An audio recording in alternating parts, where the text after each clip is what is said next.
pump and pour.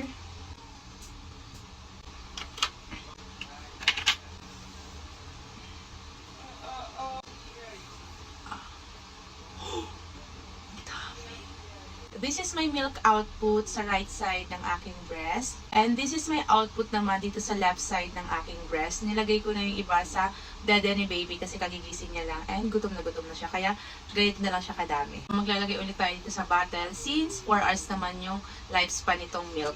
Basta freshly pump siya hanggang 4 hours yung lifespan ng milk.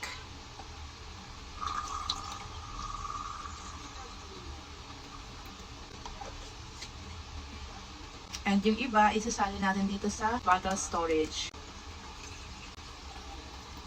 Oh! My God.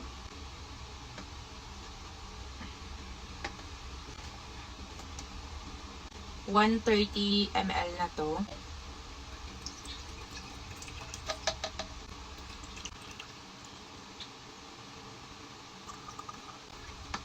And ito is 120 ml.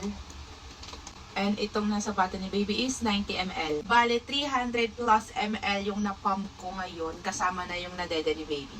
So, dami!